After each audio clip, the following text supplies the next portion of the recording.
Bismillahirrahmanirrahim. Welcome to lecture 7 of MTH 501 Linear Algebra. आज हम topic cover करेंगे solution sets of linear systems. यानी अभी तक जो हमने लीनियर सिस्टम्स कवर किए थे उनके सॉल्यूशन सेट क्या होते हैं। अब हमारे पास एक लीनियर सिस्टम होता है जिसके अंदर डिफरेंट वेरिएबल्स होते हैं x1 x2 xn such that each of the equation in linear system is satisfied.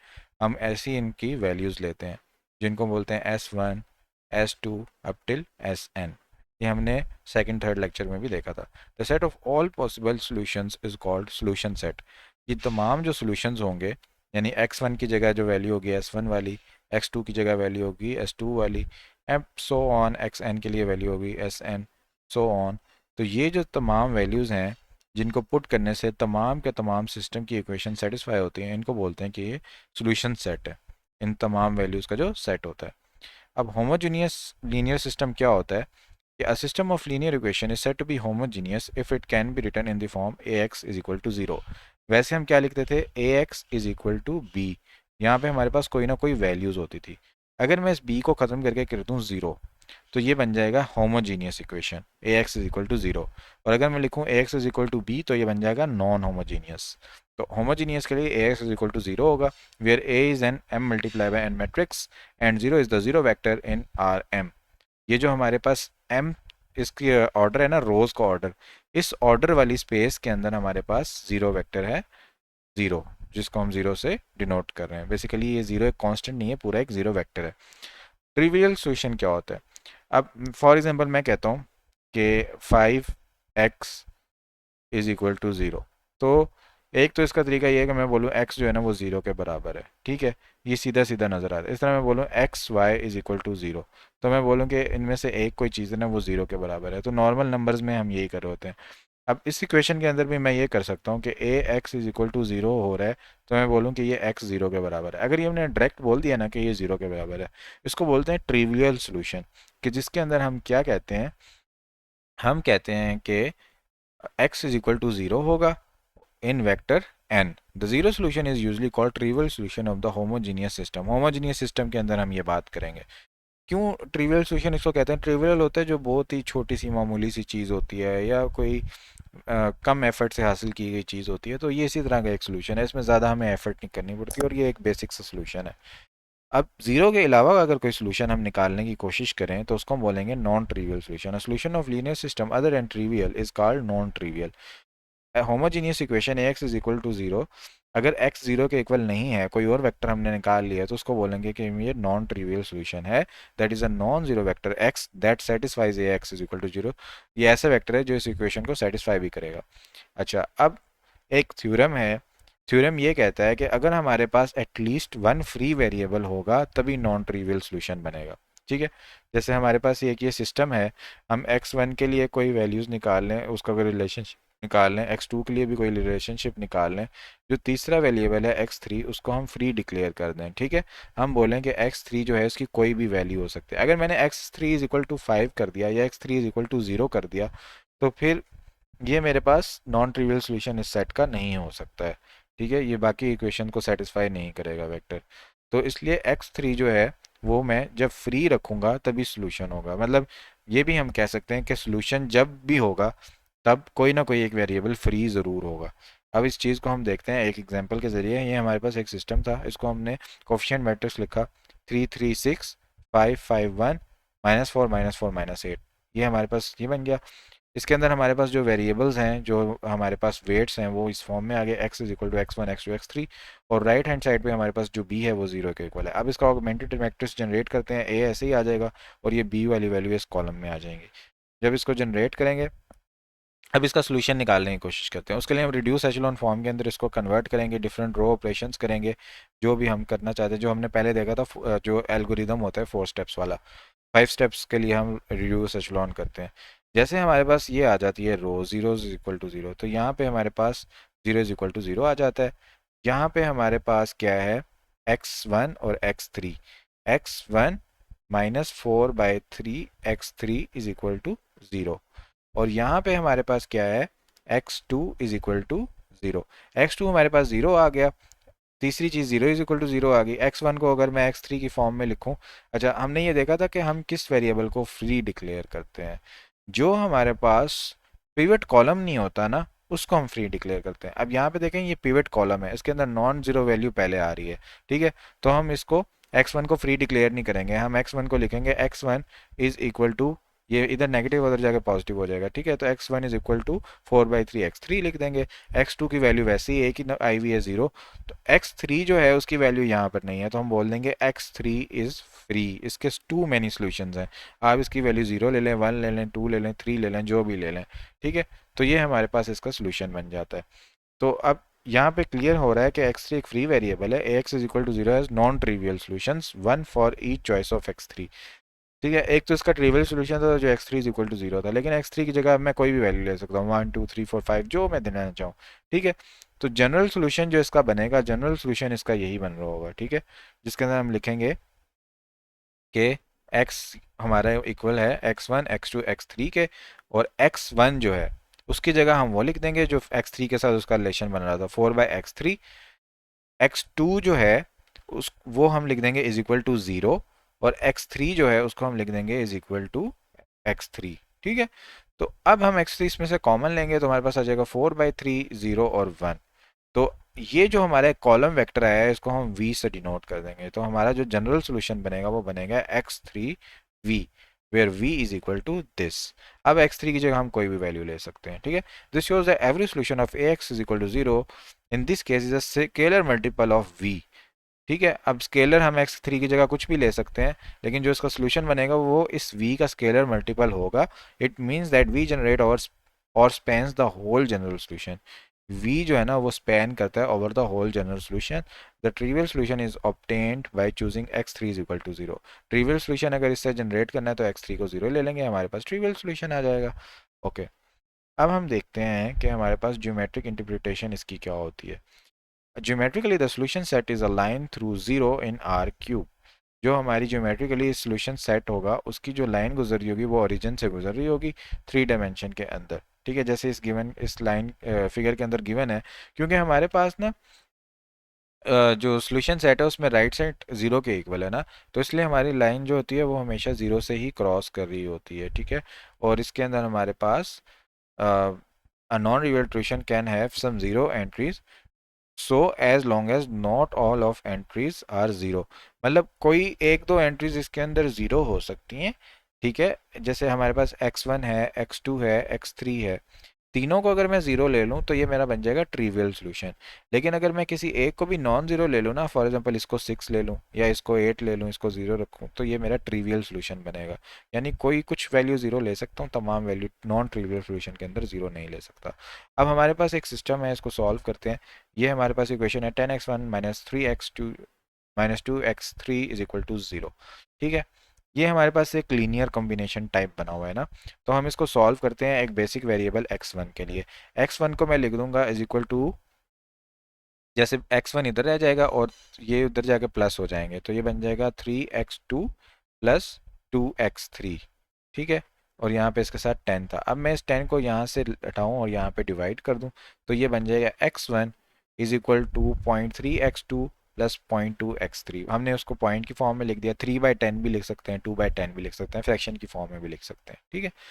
तो x2 और x3 हमारे यहाँ पर फ्री वेरिएबल्स हैं, क्योंकि हमारे पास एक ही इक्वेशन थी, उससे हमें x1 का रिलेशन मिला, बाकी किसी का भी रिलेशन नहीं मिल रहा, ठीक है। बाकी तमाम हमारे 0 0 हैं। तो हम क्या करते हैं, x2 और x3 को फ्री वेरिएबल्स ले लेते हैं। तो x की जगह जब हम लिखते हैं x1 x2 x3, तो x1 की जगह तो हमारे पास ये वाला पूरा रिलेशन यहाँ पर आ जाएगा, ये हमने पूरा रिलेशन यहाँ पे लिख दिया। x2 की जगह x2 आ जाएगा, x3 की जगह x3 आ जाएगा। अब हम क्या करते हैं, x2 वाली तमाम चीज़ें अलग कर लेते हैं, x3 वाली तमाम चीज़ें अलग कर लेते हैं, ठीक है।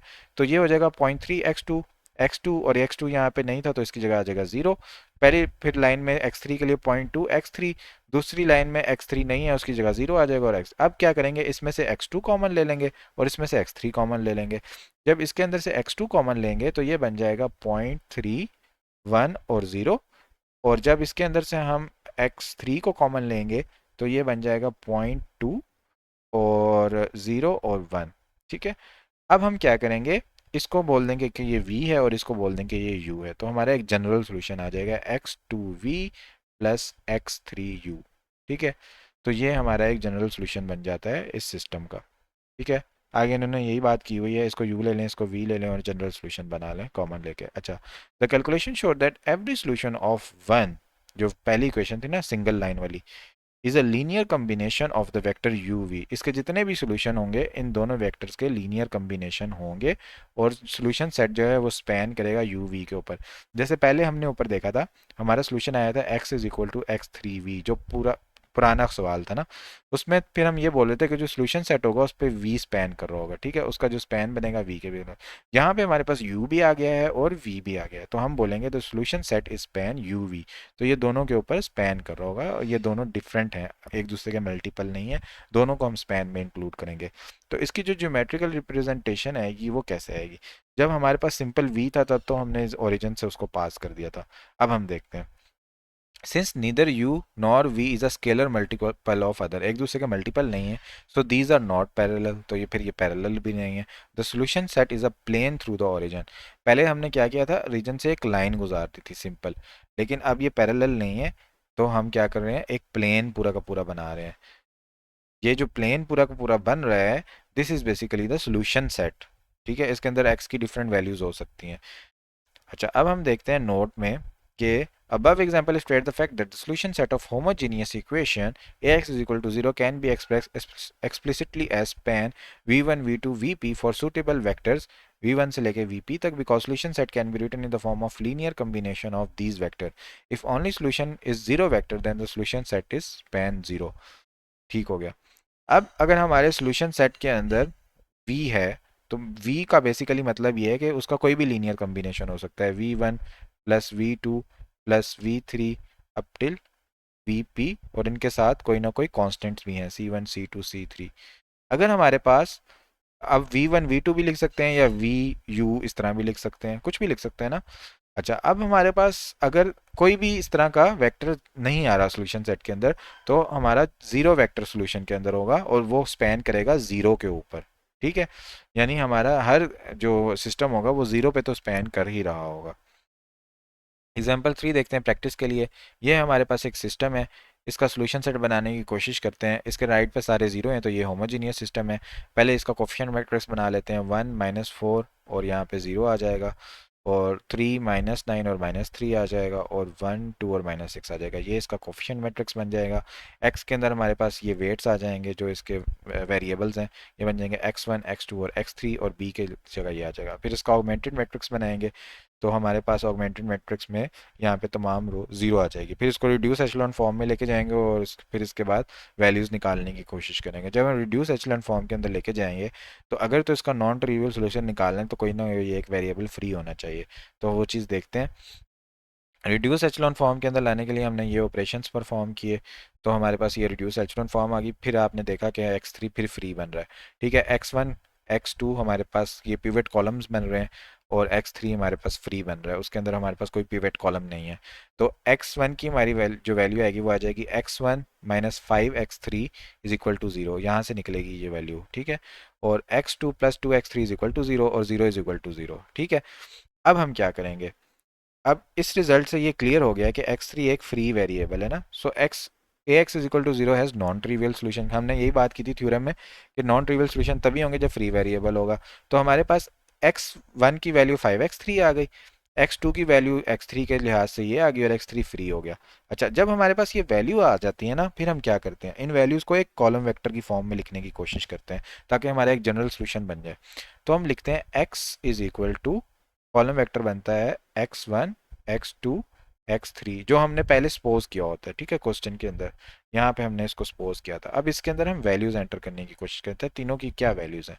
ठीक है, तो हमारे पास जो x1 की वैल्यू यहाँ पे कैलकुलेट किया है, वो हमने कैलकुलेट किया है 5x3, तो इसकी जगह हम लिख देंगे 5x3। x2 की वैल्यू हमने कैलकुलेट की है -2x3, तो इसकी जगह लिख देंगे -2x3, और x3 जो फ्री वेरिएबल है उसकी जगह x3 खुद इटसेल्फ आ जाएगा। अब हम क्या करेंगे, x3 कॉमन ले लेंगे, और बाकी वेक्टर लिख देंगे 5 -2 और 1। अब इसको मैं v सपोज कर लूँ अगर, तो मेरा ये बन जाएगा x3v एक जनरल सोल्यूशन। ठीक हो गया। अच्छा, इसको कैपिटल एक्स से लिख दें तो कन्फ्यूजन खत्म हो जाएगी, या फिर सिंपल एक्स भी लिख लें और साथ कोई नंबर नहीं लगा रहे फिर भी कन्फ्यूजन खत्म हो जाएगी। तो ये हमारे पास जनरल सोल्यूशन बन गया। अब इसके अंदर ये किस चीज़ के ऊपर स्पैन करता है, v के ऊपर स्पैन करता है। देखते हैं यहाँ पे इन्होंने क्या बोला है, कुछ भी नहीं बोला। अच्छा, खामोशी इख्तियार की है। अच्छा, अब हम देखते हैं parametric vector of solution. Whenever a solution set is described explicitly with vectors, अगर हमारे पास एक solution set हमने vectors की help से explicitly described कर दिया, we say that the solution is in parametric vector form। तो हम कहेंगे कि parametric vector form के अंदर है। कैसे? मैं कहता हूँ कि मैं x3 जो है, वैसे तो मैंने लिखा है मैंने x3v, मैं x3 को डिफाइन कर दूं कि ये क्या है। मैं बोलूं कि ये कोई रियल नंबर्स हैं, या ये क्या, ये होल नंबर्स हैं, ये नेचुरल नंबर्स हैं, ये क्या है। मैंने कुछ कुछ ना कुछ डिफाइन करना है। अगर मैं एक्सप्लिसिटली इसको डिफाइन कर दूं तो उसको बोलते हैं पैरामीट्रिक इक्वेशन। अब मैं क्या बोलूंगा कि मेरे पास एक इक्वेशन थी फॉर एग्जांपल, जिसके अंदर मेरे पास आया x is equal to x1v plus x2u। ठीक है, तो मैं सपोज कर दूंगा x1 को s के बराबर और x2 को t के बराबर, और बोल दूंगा कि ये जो s और t हैं ये रियल नंबर्स को बिलोंग करते हैं। तो मैंने ये क्या कर दिया, एक एक्सप्लिसिटली पैरामीटर लिख दिए इसके।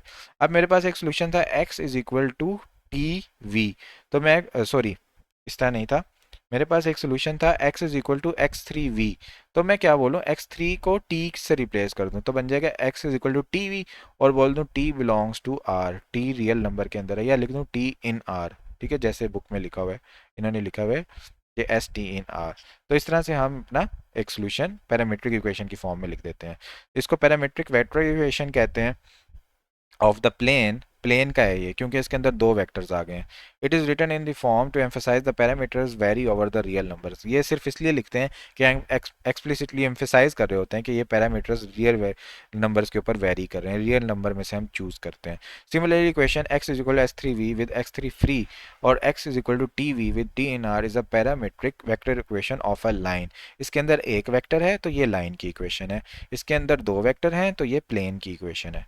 ठीक है, अब आगे देखते हैं नेक्स्ट हमारे पास क्या है, नॉन होमोजीनियस इक्वेशन। अभी तक हमने होमोजीनियस इक्वेशन देखी जिसके अंदर हमारे पास A x is equal to zero था। अब देखते हैं कि अगर जीरो ना हो, बी के बराबर हो, तो तब हम क्या करेंगे। जब हमारे पास एक नॉन होमोजीनियस लीनियर इक्वेशन आ जाती है तो उसके काफ़ी सॉल्यूशंस होते हैं। जनरल सॉल्यूशन जो होता है उसका पैरामीट्रिक वेक्टर फॉर्म के अंदर लिखा जा सकता है, और जब हम उसके अंदर कोई एक वैल्यू रिप्लेस कर दें तो उसको पर्टिकुलर सॉल्यूशन बोलते हैं। One vector plus an arbitrary linear combination of vectors. इसके अंदर क्या होगा, एक वेक्टर होगा और एक लीनियर कम्बिनेशन होगा बाकी वेक्टर्स का, that satisfy the corresponding homogeneous system, जो होमोजीनियस सिस्टम को सेटिस्फाई कर रहे थे। होमोजीनियस सिस्टम के अंदर तो हमने x3v निकाल लिया। ठीक है, एक तो इसके सोल्यूशन में ये आ जाएगा, साथ में इसके लिए एक पैरामीट्रिक वेक्टर फॉर्म इसकी अपनी भी आ जाएगी। फॉर एग्जांपल वो u लिख लेते हैं, एक इसका अपना वेक्टर आ जाएगा और एक इसका जो होमोजीनियस वाला वेक्टर था वो आ जाएगा। ये दोनों को मिला के लिखेंगे तो नॉन होमोजीनियस सिस्टम का सोल्यूशन हमारे पास जनरेट हो जाएगा। ठीक है, इसको अब आगे देखते हैं कि हमारे पास एक एक वेक्टर दिया हुआ है इस तरह से, सॉरी वेक्टर नहीं, मैट्रिक्स दिया हुआ है, कोएफिशिएंट मैट्रिक्स, जिसके अंदर तीन वेक्टर्स इंक्लूडेड है, और एक हमारे पास b की वैल्यू जीरो के बजाय अब ये दे दी गई है। तो ये नॉन होमोजीनियस सिस्टम है। अब इसको हम क्या करते हैं, एक ऑगमेंटेड मैट्रिक्स की फॉर्म में लिखते हैं और रिड्यूस करने की कोशिश करते हैं रिड्यूस एचलॉन फॉर्म के अंदर। ठीक है, जब हमने रो ऑपरेशन किए इसके ऊपर तो हमारे पास रिड्यूस एचलॉन फॉर्म ये जनरेट हो गई। ठीक है, इसके अंदर हमारे पास अब जो पिवट कॉलम्स हैं वो ये बन रहे हैं और ये बन रहा है, ये हमारे पास फ्री कॉलम बन रहा है। ठीक है, तो हमारे पास क्या होगा, x1 minus four x three is equal to minus one आ जाएगा, x2 is equal to two आ जाएगा और x3 फ्री हो जाएगा। ठीक है, अच्छा, अब यहाँ से ही आपको देखने से समझ आ रही है कि जब हम कॉमन लेंगे ना उस टाइम कहानी बनेगी। एक में से तो x3 कॉमन आ जाएगा, दूसरे में से सिर्फ कुछ भी कॉमन नहीं आएगा, वो सिर्फ कॉन्स्टेंट्स होंगे, तो ये एक सिंपल वेक्टर बन जाएगा और ये पुराने वाला होमोजीनियस वाला वेक्टर आ जाएगा, दोनों वेक्टर इंक्लूड हो जाएंगे। चलें देखते हैं। अच्छा, अब यहाँ पे हमारे पास x1 जो है वो इसके बराबर आ गया, minus one plus four by three x3, और x2 हमारे पास टू के बराबर आ गया, x3 हमारे पास फ्री हो गया, जैसे हम ऊपर स्टेप्स कर रहे थे ना। तो as a vector the general solution of A x b has the form, क्या फॉर्म बनेगी, इसकी फॉर्म ये बनेगी कि हम इसके अंदर x is equal to x1 x2 और x3 एंटर करेंगे, और इनकी वैल्यूज़ एंटर कर देंगे। x1 की जगह पे हम ये वाली वैल्यू एंटर कर देंगे, x2 की जगह पे हम ये वाली वैल्यू एंटर कर देंगे, x3 की जगह पे x3 ही रह जाएगा। ठीक है, तो जब हम ये वैल्यू एंटर्स करेंगे ना, हमारे पास ये वाला एक वेक्टर बन जाएगा। अब हम क्या करेंगे, इसके अंदर से ना कॉन्स्टेंट्स को अलग कर लेंगे और ये जो x3 वाली चीज़ें थी इनको अलग कर लेंगे। कांस्टेंट को अलग करेंगे तो यहाँ पे पहले आ जाएगा -1, फिर आ जाएगा 2, एंड पे कोई कांस्टेंट नहीं है, 0 आ जाएगा, प्लस 4/3 x3 आ जाएगा, यहाँ पे कोई x3 नहीं है तो 0 आ जाएगा, और नेक्स्ट x3 आ जाएगा। अब हम इसमें से x3 कॉमन ले लेंगे तो हमारे पास ये वेक्टर बन जाएगा। तो इसको हम बोल देते हैं p, क्योंकि ये एक पर्टिकुलर सोल्यूशन टाइप चीज़ है ना, इसके अंदर कोई हमारे पास वेरिएबल नहीं है, और इसको हम बोल देते हैं v। ठीक है, वैसे तो हम v और u बोल रहे थे, लेकिन सिर्फ ये एम्फेसाइज करने के लिए कि यहाँ पर कोई इसके साथ वेरिएबल नहीं है, हमने इसको p समझ लिया। ठीक है, कि ये पैरामीटर है। ठीक है, तो अब हम क्या करते हैं कि इस इक्वेशन को लिख देते हैं जनरल फॉर्म में, x is equal to p plus x three v. इसको p लिख देते हैं, इसको v लिख देते हैं, तो ये बन जाएगा x is equal to p plus x three v. ये इक्वेशन बन जाएगी। और अब हम क्या करें कि x3 की जगह भी एक पैरामीटर लिख दें t, और उसको बोल दें कि ये रियल नंबर से बिलोंग करता है। तो ये हमारे पास इसका पैरामीट्रिक सोल्यूशन बन जाएगा नॉन होमोजीनियस सिस्टम का। अब एक नोट पढ़ लेते हैं। नोट कहता है, we know that the solution set of this question when ax is equal to 0 has the parametric vector equation this. ठीक है, जब हमारे पास नॉन होमोजीनियस सिस्टम था तो हमारा पैरामीट्रिक सिस्टम इस तरह का बन रहा था, x is equal to t v, और जब वो एक लाइन थी हमारे पास एग्जाम्पल 1 के अंदर, with the same v that appears in equation 3, वही v जो इस इक्वेशन के अंदर अपेयर होता है, this solution set of ax b are obtained by adding the vector p। इसके अंदर हमने बस क्या किया, एक p वेक्टर ऐड कर दिया to the solution of the ax is equal to 0 homogeneous वाले के अंदर। The vector p itself is just one particular solution. इसको हम क्या बोलते हैं कि ये एक पर्टिकुलर सोल्यूशन है of ax is equal to b corresponding to t is equal to 0 in 3। यानी हमारे पास जो जनरल सोल्यूशन बनता है वो बनता है particular solution plus general solution of homogeneous equation. Homogeneous equation का जो सोल्यूशन जनरल सोल्यूशन था वो लिखते हैं, और फिर हम पर्टिकुलर सोल्यूशन लिखते हैं, तो हमारे पास जनरल सोल्यूशन आ जाता है नॉन होमोजीनियस इक्वेशन का। ये बस आपने याद रखना है। अब ये जो थ्योरम है ये एक प्रिसाइज स्टेटमेंट दे देता है। क्या स्टेटमेंट देता है, suppose that the equation ax is equal to b is consistent for some given b। उस b के लिए उसका कोई सोल्यूशन है, वो कंसिस्टेंट है। Let p be a solution, और p उसका एक सोल्यूशन है, सिंगल अकेला। Then the solution set of ax is equal to b is the set of all vectors of the form w is equal to p plus wh, where wh is any solution of homogeneous equation ax is equal to 0।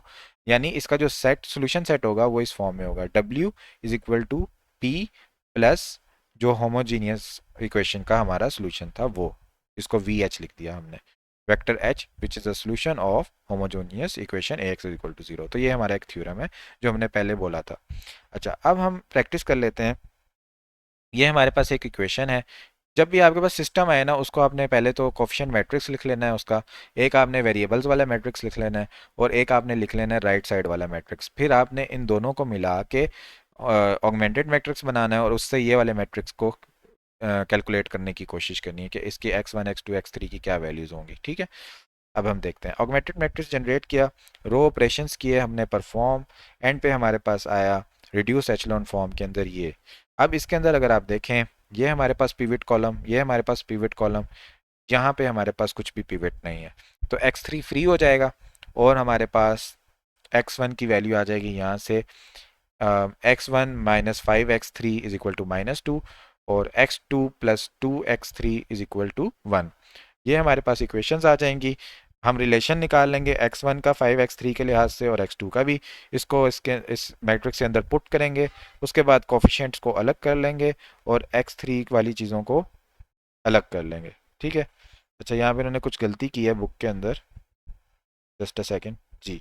यहाँ पे हमारे पास 2x3 था, तो यहाँ पे भी हमारे पास 2x3 आएगा। ठीक है, फिर हम x3 को इसके अंदर से कॉमन लेंगे, तो हमारे पास आ जाएगा 5 -2 और 1, और यहाँ पे आ जाएगा -2 1 और 0। इसको हम p ले लेंगे और इसको हम v ले लेंगे, तो हमारा जनरल सोल्यूशन बन जाएगा x is equal to p plus x3v। अभी तक हमारे पास x3v ही आ रहा है, क्योंकि x3 हमारे पास फ्री बनता है एंड पर। ठीक है, फ्री हम उसी को लेते हैं जिसके अंदर कोई पिवट कॉलम नहीं होता।